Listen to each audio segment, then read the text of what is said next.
Praise the lord. ఈరోజు మనం బైబిల్లో కొన్ని విషయాలు తెలుసుకుందాం.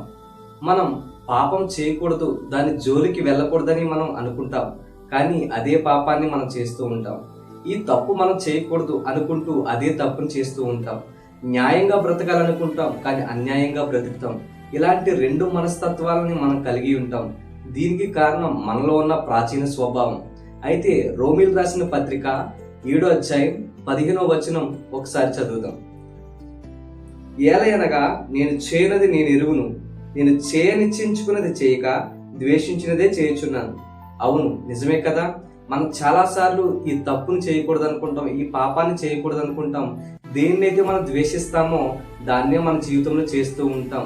అటువంటి స్థితిలో నీవు నేనున్నట్లయితే ఈరోజు మార్చుకుందాం. మనం 22వ వచనం చూసినట్లయితే, అంతరంగ పురుషుని బట్టి దేవుని ధర్మశాస్త్రమును నేను ఆనందించున్నాను గాని వేరొక నియమం నా అవయవంలో ఉన్నట్టు నాకు కనబడుచున్నది. అవును కదా, అంతరంగ పురుషుని బట్టి మనం ఆనందించున్నాం. సన్నిధికి వెళ్ళినప్పుడు, వాక్యంలో, ఆరాధనలో మనం ఎంతగానో మనలో ఉన్న అంతరంగ పురుషుడు ఆనందించడం మనం గమనిస్తాం. కానీ లోకంలో ఉన్నప్పుడు మనం శరీర ఏచ్ఛలతో, శరీర కోరికలతో మనలో మనం దుఃఖపెట్టుకుంటూ, బాధపడుతూ ఇలా రెండు స్వభావాలతో మనం బ్రతుకుతూ ఉంటాం. దీన్ని జయించాలంటే, నీ ప్రాచీన స్వభావాన్ని నువ్వు జయించాలంటే అంతరంగ పురుషుని బట్టి ఆనందించాలి. నీవు వాక్యం నుండి ఆనందించాలి. నీవు ఆత్మానుసారంగా జీవించాలి. ఆత్మ చెప్పుచుందే చేయాలి. శరీరం ఆత్మకు విరోధమై ఉన్నది. నీవు శరీరం నీ శత్రువు. దీన్ని జయించాలంటే నీవు దేవుని వాక్యంతోనూ, దేవుని ఆరాధనలోను, దేవుని సన్నిధిలో ఎక్కువగా గడపాలి. అలా గడిపినప్పుడు నీవు నీ శరీర అనుసారంగా జీవించకుండా ఆత్మానుసారంగా నువ్వు జీవించగలవు. ఇలాంటి మనస్తత్వాలు నీలో కూడా ఉన్నాయా? ఆత్మ, శరీరం ఏది చెప్పింది చేయాలో నీకు తెలియక నువ్వు తికమకలో పడి ఉన్నావా? అయితే దేవుడు నీతో మాట్లాడబోతున్నాడు. 8వ అధ్యాయము 6వ వచనం మనం చూసినట్లయితే, ఆత్మానుసారమైన మనసు జీవముకు సమాధానమై ఉన్నది. ఎలయనగా శరీరానుసారమైన మనసు దేవునికి విరోధమైనది. అది దేవుని ధర్మశాస్త్రంలోనికి లోబడదు, ఏ మాత్రమును లోబడదు. ఆత్మానుసారమైన మనసు దేవుని చెప్పిన మాట చేస్తుంది. నువ్వు శరీరానుసారంగా జీవించావంటే దేవుని వాక్యానికి నువ్వు లోబడలేవు. ఎప్పుడైతే దేవుని వాక్యానికి నువ్వు లోబడలేదో నీవు మరణానికి పాత్రువు అవుతావు. నీవు ఆత్మ చెప్పింది చేసిన ఎడల దేవుని రాజ్యంలో నువ్వు నిత్యము జీవించు ఉంటావు. అయితే ఈ శరీరము, ఆత్మ ఏది చెప్పింది నువ్వు చేయాలంటే ఆత్మ చెప్పిన విషయంలోనే నువ్వు చేయవాలని దేవుడు నిత్యంగా నీకు చెప్తున్నాడు. అలాగే మనం 9వ వచనం చూసినట్లయితే, దేవుని ఆత్మ మీలో నివసించుచున్న ఎడల మీరు ఆత్మ స్వభావం గలవారే గాని శరీర స్వభావం గలవారు కాదు. ఎవడైనా క్రీస్తు ఆత్మ లేనివాడైతే వాడు ఆయన వాడు కాడు. దేవుని ఆత్మ మీలో నివసించిన ఎడల మీరు ఆత్మ స్వభావం గలవారే అవుతారు. ఎప్పుడైతే దేవుని ఆత్మ మీలో నివసించిందో మీరు ఆత్మ చెప్పినదే చేస్తారు. మీలో దేవుని ఆత్మ లేకపోతే మీ శరీర కోరికను బట్టి, మీ శరీర పాపమును బట్టి, మీ శరీరం మిమ్మల్ని ప్రేరేపించిన విధంగానే మీరు చేస్తారు.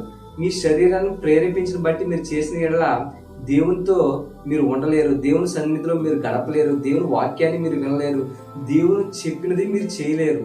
అలాంటి స్థితిలో నీవు ఉన్నట్లయితే ఈరోజే మోకాలు ప్రార్థన చేసి దేవుని సన్నిధిలో మోకరించి ఈరోజు నీవు ఆత్మానుసారమైన జీవితం నాకు అనుగ్రహించిన ప్రార్థనలారా, మన శరీరానుసారంగా జీవించటకు మన శరీరానికి మనం ఏమీ రుణస్థులం కాదని పౌలు గారు 8వ అధ్యాయం 12వ వచనంలో చెప్తున్నారు. మన ఆత్మానుసారంగా మన శరీర క్రియలను చంపాలి. చంపకపోతే మనం మరణానికి పాత్రలం అవుతాం. దేవుని రాజ్యానికిలో మనం ప్రవేశించలేము. అందువలన ఆత్మ చెప్పింది చేయుచు మనం నడుద్దాం. అలాగే మనము 14వ వచనం చూసినట్లయితే, దేవుని ఆత్మ చేత ఎందరూ నడిపింపబడదురో వారందరూ దేవుని కుమారులై ఉందురు. ఏలైనగా మరలా భయపడటకు మీరు దాస్యపు ఆత్మను పొందలేదు గాని దత్తపుత్రాత్మను పొందితిరి. ఆ ఆత్మ కలిగిన వారే మనము అబ్బా తండ్రి అని మొరపెడుచున్నాము. మనం దాస్యపు ఆత్మను పొందుకోలేదు, మనం పరిశుద్ధాత్మను పొందుకున్నాం. పరిశుద్ధాత్మ పొందుకున్న నీవు నేను కూడా మనం దేవుణ్ణి ఆరాధించాలి. అబ్బా తండ్రి అని మొరపెడుతున్నాం. దేవుని సన్నిధిలో మనం మోకరించి ప్రార్థించినప్పుడు, మన పరిశుద్ధాత్మ ద్వారా దేవుణ్ణి ఆరాధించినప్పుడు, మనం దేవునితో సహవాసంలో ఉన్నప్పుడు, మనం కృంగి ఉన్న మనస్తత్వం కలిగి మన హృదయంలో ముక్కలు చేసుకొని దేవునితో మనం ఒక నిబంధన కలిగి అటువంటి జీవితాన్ని, ఆత్మానుసారమైన జీవితాన్ని మనం కలిగి ఉండాలి. అట్టి రీతిగా మనం ఉన్నప్పుడు దేవుని రాజ్యంలోకి, దేవుని యొక్క వారసులవుటకు మనం అర్హత కలిగి ఉంటాం. అలాగే మనం 16వ వచనం చూసినట్లయితే, మనము దేవుని పిల్లలమని ఆత్మ తానే మన ఆత్మతో కూడా సాక్ష్యం ఇచ్చుచున్నాడు. మనము దేవుని పిల్లలు అగుటకు పరిశుద్ధాత్మ తానే మన ఆత్మతో కూడా సాక్ష్యం ఇచ్చుచున్నాడు. మనము పిల్లలమైతే వారసులము, అనగా దేవుని వారసులము, క్రీస్తుతో కూడా మహిమ పొందుటకు ఆయనతో శ్రమ పడేలా క్రీస్తుతోటి వారసులం. మనం దేవుని వారసులం అవ్వాలంటే క్రీస్తు వలె శ్రమ పడాలి.